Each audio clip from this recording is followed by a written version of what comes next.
After surviving their first brush with the law, the Greenhalghs moved on from fake paintings to counterfeit antiquities. They ranged from ancient Egypt to Anglo-Saxon Britain, and were all made by their son, Sean, who was on his first steps to becoming the most diverse forger in history.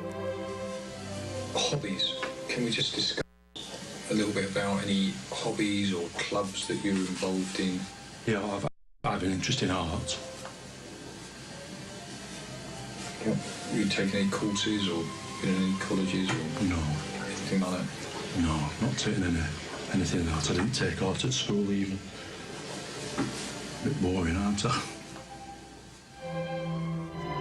Having left school at the age of 16, Sean taught himself how to fool the experts by visiting his local libraries.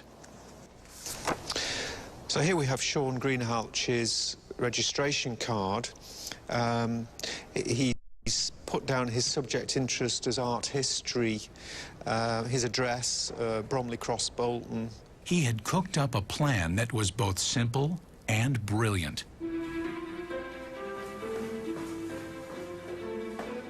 Sean would identify lost masterpieces mentioned in rare books that only an expert would usually read. Then he'd recreate them so they could be discovered by the dealers and museums. How are you finding objects that are now missing? Well, I just go through the books and read through, and what I see, think I can make it. When you see that it's missing or lost in history, is that when you decide to make it? Sometimes, yeah. You just give it me, I'll do it. It was here that Sean learned of the Risley Park Lanx, a Roman silver plate that had turned up in just a few fragments back in the 18th century.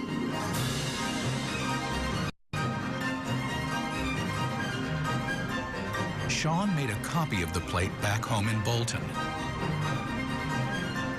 Then George took it to Peter Clayton, one of the country's top experts on Roman antiquities. We first heard of Farmer George, as we laughingly spoke of him, because he looked like it, absolutely.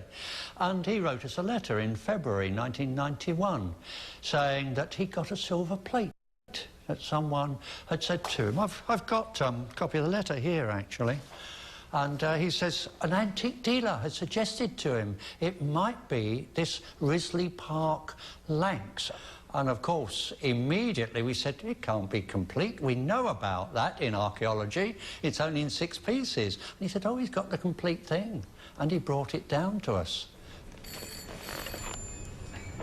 When Farmer George brought it in, got a big suitcase with an appalling tartan rug in it, which he unwrapped, and we turned it over to look at the back.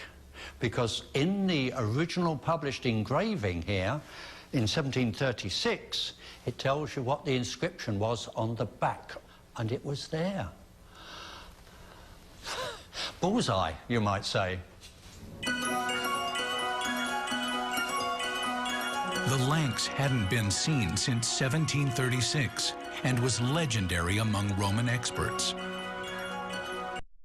Now that it had been found, mysteriously reassembled, it would prove irresistible to the dealers and museums. According to George, it had been put together and it had come into his family.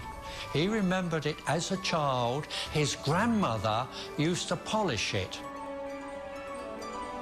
And he always said, and he was most adamant about this, his grandmother would never allow him to touch it, and so he didn't.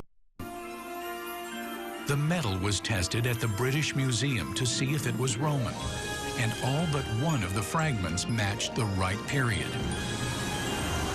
Believing that the Greenhalgh plate was an 18th century cast of the original, the museum's Roman expert wrote back to Peter Clayton. Oh, this is the one. This is a letter which is on the headed paper from the British Museum, and if I may read to you, I do wish we could acquire the object.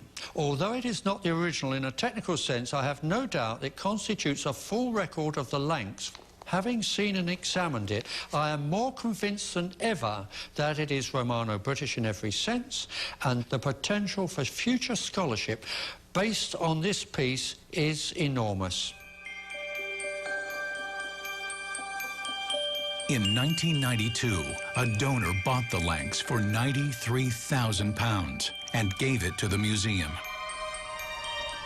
Sean's plate then went on display as a replica next to an authentic Roman Lanx and was admired by millions of visitors. 3 years later, another of the Greenhalgh fakes ended up in the museum's Anglo-Saxon department. But this time, the medal was found to be modern, and the alarm bells started ringing.